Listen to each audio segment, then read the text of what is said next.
All right, welcome to the Big Four construction hazards caught in between hazard. Today we're going to be looking at the hazard in construction. This is one of the fatal four or the focus four hazards.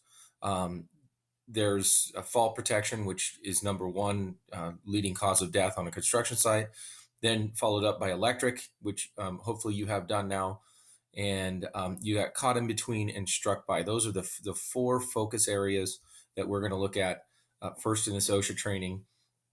And so we'll be looking at caught in between hazards and how to avoid them, how to recognize them, and then how to avoid those hazards.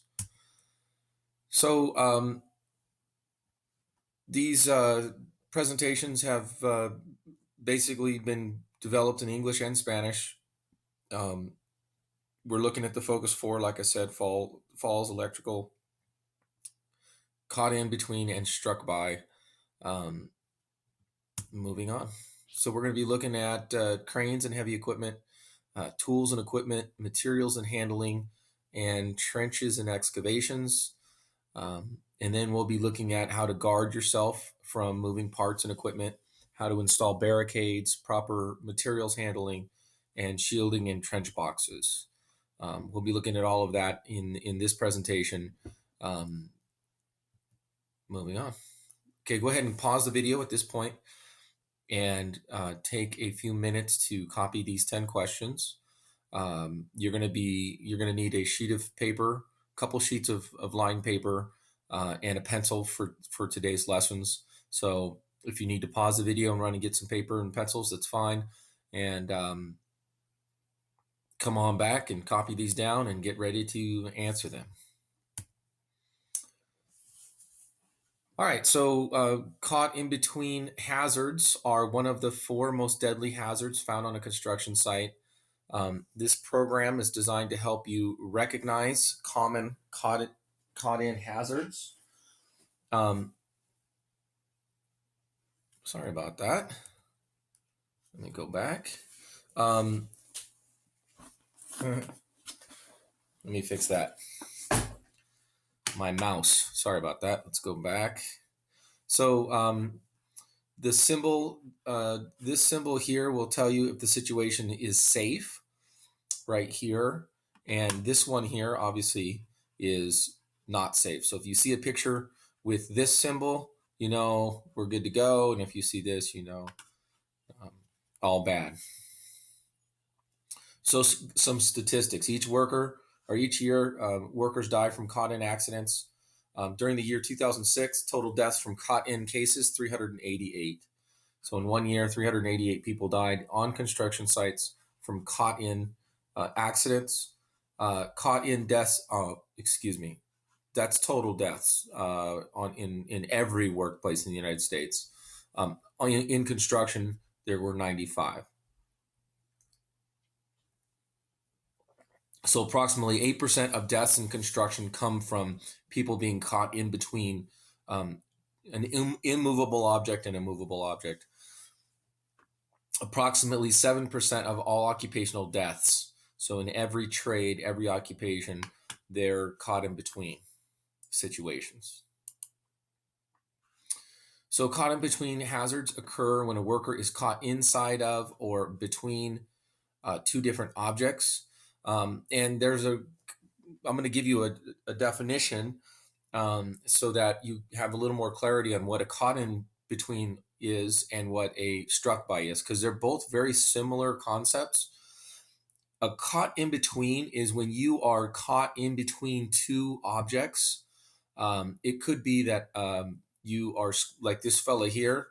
These two guys are standing here against these pallets of material, and they're driving a forklift or a pettibone with a full load here. And if this load was to, swing over, if they pivoted really quickly, they could pinch or catch these workers in between these pallets and that load there. That would be called a caught in between. Another typical caught in between accident could be that you get your finger caught in between a belt and pulley of an unguarded belt and pulley system, and your finger gets caught in there, that, believe it or not, that can do an immense amount of damage. And you will never forget that accident for the rest of your life. It won't kill you, but man, you will wish you hadn't done that. So, caught in between is when you're caught in between an object, usually an immovable object and a movable object. So you can see that these pallets are immovable and this is moving. So that's what a caught in between. A struck by accident is when you get struck by something, and being struck by that object is what causes the injury. So someone drops a hammer, it hits you on the head, and you fall to the ground. That's a struck by accident. You've been struck by something. Um, I hope you get the distinction. It's very difficult because the definitions are very similar. So this is obviously a bad situation. You can see that this worker here is standing in the swing radius of this large excavator, and if that excavator or that operator doesn't see him, although it looks like they're talking, but in the case that he couldn't see him and he swung that excavator around, he would be catching this worker in between these tracks and that cab of that excavator. So that would be a caught in between, because he'd be caught in between those objects. Um, you want to be especially careful around heavy equipment, because the operator inside that cab cannot hear who's behind him. There's huge engines in these tractors, and when they're running, it's very difficult to hear what's going on or to see what's going on behind you, and it could be a big problem for you and death if you get run over. So here's exactly what I'm talking about. Here's a little demonstration video of someone who got in between a swing radius of a crane, and the operator had no idea he was there. So let me go ahead and play it for you now. In the U.S., more than 800 construction workers die every year while on the job. Being struck by vehicles, heavy equipment, and other objects is the top cause of injuries and the second cause of death for construction workers, killing more than 150 workers in 2009. One of the most deadly construction hazards is being struck by cranes and crane parts. But these injuries and deaths can be prevented. The video you're about to see shows how quickly struck-by accidents at construction sites can lead to worker deaths. The video will also show what employers must do so that the work can be done more safely. Employers have a responsibility to provide a safe workplace and required protective equipment. You'll see that taking the right protective steps saves lives. Please be advised, the scenes you're about to see deal with deaths at construction sites and might be disturbing for some people. All scenes are based on true stories. A driver was delivering a load of steel beams to a job site. After positioning his flatbed truck as directed, he stood near the hydraulic crane that was offloading the truck to watch the operation. The company operating the crane had secured the area using vehicles and 2 strategically placed workers to keep out unauthorized personnel. However, no barricades were in place to stop workers from coming within the crane's swing radius. The driver was allowed to stay in the secured area because he was a friend and knew the operator. Before the unloading began, the driver moved closer to the crane, now within range of the crane's swing radius and out of the line of sight of the crane operator.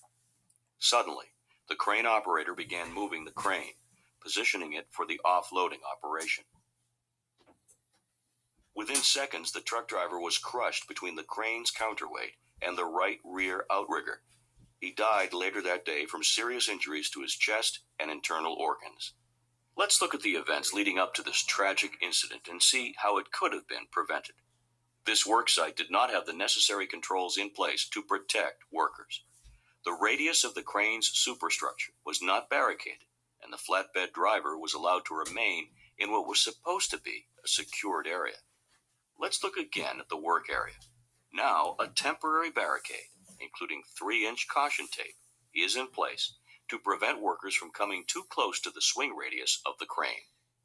In addition to the barriers, employers should make sure crane and/or superstructure movement occurs only when an all clear signal is given to the operator. Now, as the crane begins to move, no worker is within the swing radius and no contact occurs. This example shows the importance of employers following OSHA's standards to ensure that workers are provided with a safe workplace. These types of construction deaths are preventable. The protective measures shown here save workers' lives. Use these protections on the job. It could be the difference between life and death. If you would like more information, contact OSHA at www.osha.gov or 1-800-321-OSHA. That's 1-800-321-6742. Okay, you can see that being around this large equipment is a hazard. You know that the operator that's inside that cab cannot hear or see behind him, and so being behind a piece of equipment is a really dangerous place to be. And if you're within that swing radius of that crane, you are in the danger zone. You want to be sure you're far away from a crane. At a construction site. So here's another situation where a worker is actually positioning himself in between a brick wall and the arm of a backhoe, and they're using that backhoe to pick up that debris or maybe to break up the debris. There it looks like they might be removing this slab here, and you don't ever want to position yourself in between in this situation, because that obviously one little move of the lever and that arm can be swinging over here, and who knows, it might just break a bone, but it could do much, much worse. Never work in the swing radius of rotating equipment. You've got a crane right here that's delivering some materials. You don't want to be working underneath that swing radius. If anything should ever happen to this truss boom and something break on it or have it come apart, these are built in segments. So that's a portion of the boom. This is another portion. And when they bring a crane out, they assemble this boom part. So imagine if they didn't quite assemble it properly and you put a load on the end of it, like this load here, these would be weak points. And if for some reason something was to go wrong and that boom was to break at that joint, and you're standing underneath it, that could be all bad. Also, take a look at this worker down here who looks like he's directly underneath the load. He's in a bad position, and that would be a place that you would want to avoid also, so that you weren't hit with anything should it drop. Okay, always work at a safe distance from equipment. I own a tractor somewhat like this, and I will tell you that when I'm in that tractor, I don't hear what's going on behind me. I don't hear the workers. I don't hear even my own kids when I'm running it at my property. I don't hear them. We have strict rules that they stay inside while I'm doing that tractoring, because that would be, hitting them would be, I couldn't live with myself. That would be the worst thing that could ever happen. So understand that if you're in one of these pieces of equipment that you cannot see or hear the things behind you, you can only get really a good 70, 80 degree view of what's in front of you, and everything else is really difficult to see. So you don't ever want to be caught in a situation where you're in between tracks or wheels of a tractor. Another potential caught-in hazard is just tools. You'll see that this skill saw here has a guard that usually comes down and covers that blade. And a worker has basically taken the guard and moved it all the way up to this point and jammed a wedge of wood in there to prevent the guard from covering the blade. Now, when they've done that, there's a good chance that if there's an accident, that they're going to get caught in between the blade and the guard, or caught in between the blade and the base of the saw, there's a potential for a caught-in hazard because they've removed this safety feature. And this is a very common, typical thing in construction because construction workers don't like these guards. They think they slow them down, they're irritating, and they mess you up or whatever when you're making your cuts. And so they'll pull those guards up. That's never a good idea because now you're working with a saw with an exposed blade and no protection. If you're walking with this saw and you accidentally hit the trigger, you've got nothing over that blade to prevent it from cutting your leg or cutting your extension cord, your extension cord. So you want to just be careful, and always make sure your guards are in place. They're there for a reason. Never place your hands or body near moving parts. Anytime you can see there's a gear in here. We don't know if this is a running piece of equipment, but you can see that there's some unguarded pulleys there. That's a pulley. If you get your hair caught in that, or you get a hand, a finger, or a shirt, a long sleeve shirt, or anything caught in that, it'll pull it right in. And so you want to be sure that you keep your hands away from those areas when when it's running, because that can be very bad. So gloves, long sleeve shirts, jewelry, or loose fitting clothing can be hazardous if caught in moving parts. So you put your hands in an area where the glove can be caught by another gear, and your hand will be pulled right in with the glove. So anytime you're working around power equipment, saws or gears or anything like that, you don't ever want to have gloves or long sleeve shirt, because those can be caught into the work you're doing, and then your body will follow. So avoid wearing jewelry, avoid long sleeve shirts at all times. So another example of a piece of equipment that's unguarded, you've got some very visible pulleys that is exposing workers to danger. You can see that you get anything caught in that pulley there, then you will be pulled into the work, pulled into the machine, and that is never good. Okay, use caution when handling materials. These guys are holding on to a load that looks pretty substantial, and they're at a potential, if that load was to fall in the wrong direction, you can see the load is kind of leaning in this guy's direction. So one little rock over here, or one little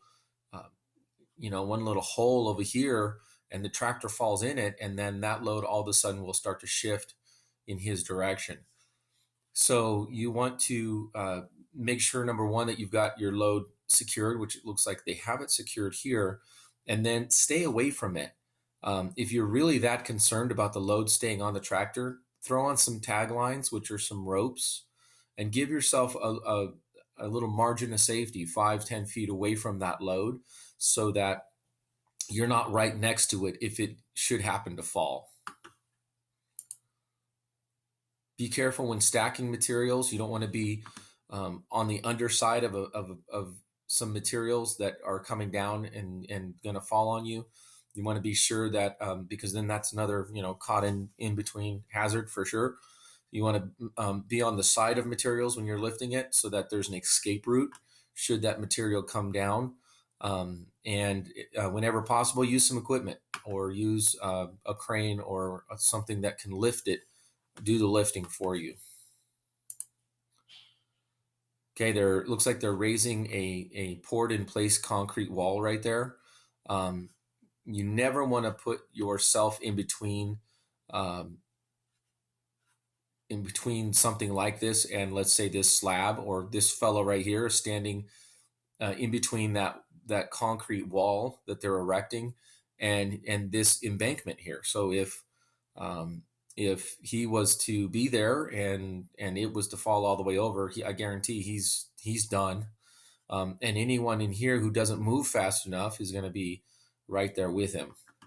So they're raising that thing, and that is thousands and thousands of pounds, and you want to be very aware of of your job situation so that you don't put yourself in a situation just like this. Okay, another major danger as far as being caught in between is trenches. The most deadly situation, the high risk situation when we're talking about trenches are cave-ins. And what a cave-in is if you dig a trench deep enough, or you just dig a trench, 5 feet or deeper, there's a potential for a cave-in where the sides of the trench fall in on the worker and cover the worker. And anytime you go below 5 feet, this becomes a big concern. And whenever you dig below 5 feet in an excavation, you want to provide some sort of protection for workers inside trenches.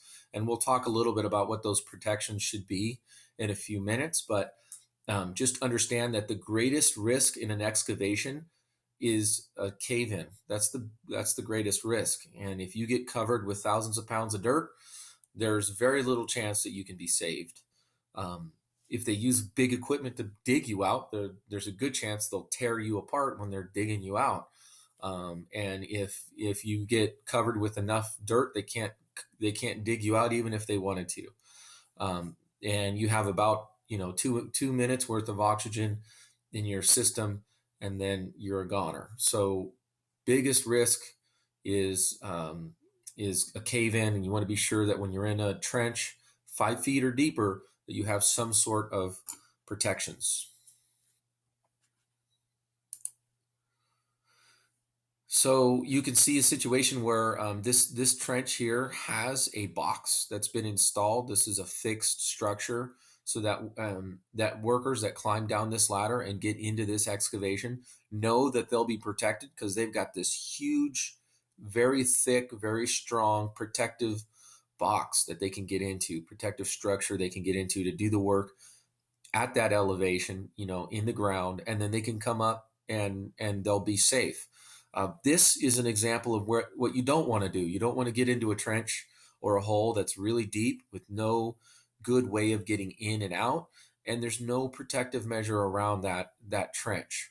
And so workers get exposed to potential cave-ins when they are in trenches or excavations with unprotected sides. So you can see the difference between protection and a lack of protection.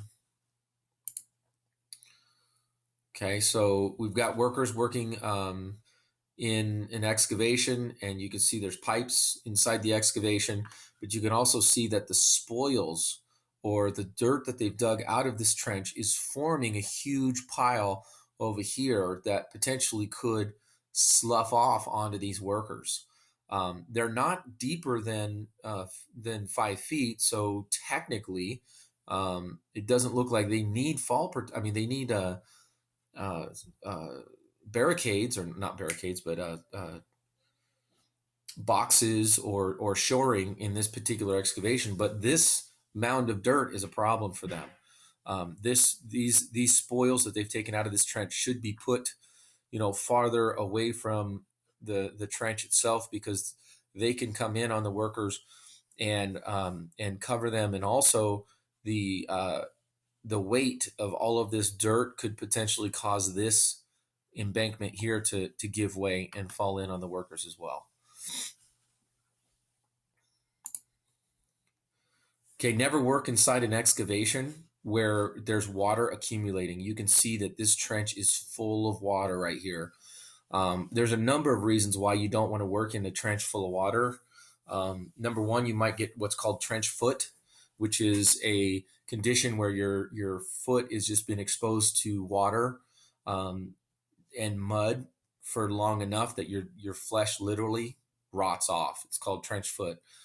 And so you don't want to work in a situation where that's a possibility. But also, water is hugely conductive of electricity.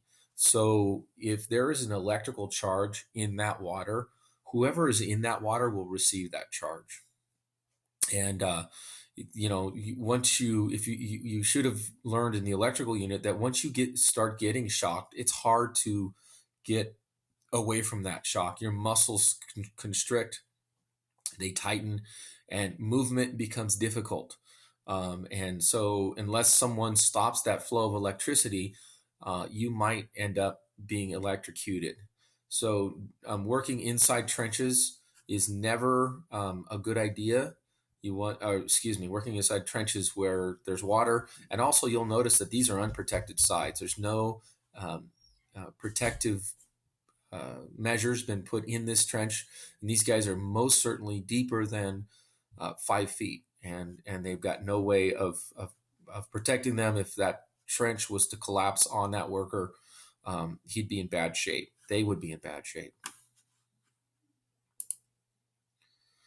So, a willing, positive attitude towards safety will help make the safer work environment. If everyone's is willing to be safe and everyone is open to safety measures, then the whole work site will be safer. Everyone will be happier. There's something about working on a safe site where it builds on itself, and you want to be as safe as possible. And so that willing attitude is always important. And planning, you want to be sure that you plan ahead. You don't want to take a task at work and just kind of do it from the seat of your pants, or just off the cuff try and prevent accidents. But you want to plan for what are the hazards today and how do we prevent them, or what are the hazards tomorrow or next week and how do we prevent those hazards from hurting our workers. And this is something that starts at the top. This is something that hopefully your boss does on a daily basis, is begin to plan for safety so that the workers are safe. Don't just plan to make money. Don't plan to try and get the project done as quick as possible. Let's plan to do it in a safe way so that everyone comes out winners in the end. So we already talked about this, but you can see properly guarded compressor here has that guarded pulley system that protects the pulley, protects the workers from being caught in that. And you've seen this one already. This is a situation where the pulley is unguarded, and so that would be a bad situation. And this one looks like the appropriate setup. They've guarded this is a trencher. These are really cool pieces of equipment, but this here will dig a trench all the way up to, I want to say, 5 feet. And this little guard here it protects people from falling on the trencher. That's about as guarded as it can get. You can't get any better than that right there. But at least they have something there to protect workers. I've used a piece of equipment like this several times, and they are fun pieces of equipment to use, because not only do they cut the trench for you so you can put your water line, your electrical line, or whatever you want, but they only cut it 4 inches wide. You don't have to cut a huge trench to put in conduit or a water line. It's just great. And then they have these augers that push the dirt to the side of the trench, so you don't even have to clean the trench after it digs it. It literally digs it and removes the dirt for you. You pop your line in there and you just put the dirt back and you're good to go. These are great pieces of equipment. If you have to trench anything, I recommend trying to get a hold of a trencher. So this is a situation where there's some pulleys inside this motor box, and the pulleys are guarded. And you'll also notice that there's a grate up here that prevents anything from falling into the drum of the cement mixer. And they've got it protected with a grate up here, and they've got the end where the pulleys and the motor are. All of that is properly guarded. So good job there. They're basically keeping distance from this piece of equipment because you got to basically provide a buffer or a margin of safety away from a piece of equipment so that you're sure that you won't be within the working area of that equipment. So that's a good strategy. Barricades, whenever you're using a crane or any piece of equipment like it, you throw up some barricades around that piece of equipment. It's 5 minutes worth of setting up some tape, and then everyone knows that's a caution area and stay out of it. This is a great strategy to use. It's super cheap and easy, and not only does it protect workers, but it meets the OSHA standards. as far as safety is concerned. And then you have to make sure that barricades are maintained. So you can't just put it up once, but if you move the equipment, the barricades have to go with it. So good job. All right, so handle materials that are being flown overhead. I would suggest to this worker, the only thing I would see different is that the worker should maybe have a tagline or two on this load so that they're not standing right next to it, just in case something goes wrong and that load falls. I don't want him that close. You could see there's a mat of rebar that they're building. These rod busters are installing some rebar here, and so these guys should be 20 feet away, 10 feet away with some taglines. They can control the load with those ropes, just as easy as holding it on with their hands, but then they're removed from the falling from it falling on them. Be safe when moving materials. Make sure you keep a proper distance as people are loading trucks. And again, not to say it over and over again, I don't think you can say it too many times. You don't want to get into a trench that doesn't have shoring or a box or something to protect workers. So you don't ever want to get into a trench like this, and especially with a tractor that is literally on the edge of the trench. If you look at the amount of weight that's sitting on the edge of this trench, you don't ever want to get into a trench like that, because all of that weight and vibration that piece of equipment is causing could cause it to come right down in the trench. Excavations over 20 feet, so 20 feet deep, have to have protective systems designed by licensed professional engineers. So from 5 to 20 feet, a competent person, and by now a competent person is that person who understands the dangers of a job site and has the pull or the authority with the company to fix the dangerous situation. A competent person will design a shoring system for a trench, and if it's deeper than 20 feet, now we need to have a licensed professional engineer design that shoring system for that trench. And again, before performing any excavation work, it's the job of the boss, the owner of the company, to make sure that all employees are trained in how to use shoring systems and how to be safe in trench work. One of the things you can do in a trench to protect workers is called a benching system, and you can see here that they've benched this excavation. Instead of digging straight down to install these pipes, you'll notice that they've removed material on the sides of the trench so that there isn't a possibility of, if they dug like this and then over, all of that dirt in this area could just fall directly down on a worker. But instead of doing that, they just removed all of this material and they benched the work so that they could do the work without fear of a cave-in on workers. This is an adequate way of protecting workers if you don't want to install the barricades or the shoring system. If you can't do it for some reason or you just don't want to, then this is an option for you that will protect your workers. And obviously, this is no good. He's over his head in this particular excavation. They've got spoils on the sides here. He's got no way of getting in and out of that trench. You have to have a ladder for workers to get in and out of excavations every 25 feet. So this is a very dangerous situation that this guy's in, and it's no good, no bueno. You can see here, that looks pretty good to me. You got a box that's been installed, a couple of them. You can see a ladder that goes all the way down to the bottom of that excavation. So a worker could climb all the way down, do the work they needed to do, and climb right back out. There's an easy way to get in and out, and you can tell that the sides of these boxes are secure, and no one is going to be hurt in that trench.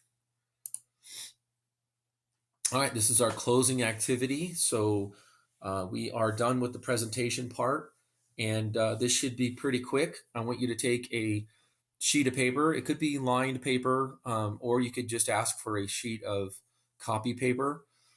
But I want you to list the possible ways a worker can be caught in between And for each tree branch that you have here, I want you to list one of the ways that a worker could be caught in between. So you'll list that on a branch. And then I also want you to list on one of those branches um, a safety practice to avoid that hazard. So you might list on this one, a worker could be caught in between by removing the guard on a skill saw. And then the safety practice you might put underneath that would be workers should never um, pin their guards on their skill saws. That would be adequate for this branch. And then you'll move up here and do another one here, here, here, and here. So you'll have a total of 5 hazards, caught in between hazards, and you'll have 5 safety practices to protect against those caught in between hazards. And on the bottom, I want you to put caught in between on this in this bottom section here, so that we know what the topic is, caught in between hazards. And then each branch has a hazard and a safety practice to avoid that hazard. This is your closing activity. So give your questions that you developed at the beginning of this presentation, plus this graphic organizer, to your teacher, and he will give you the quiz. There are 10 questions on the quiz. You just have to get 8 correct, and then you're good to go. You're done for caught in between hazards. Congratulations on completing this activity, and keep going. You're getting closer by the minute. Good job.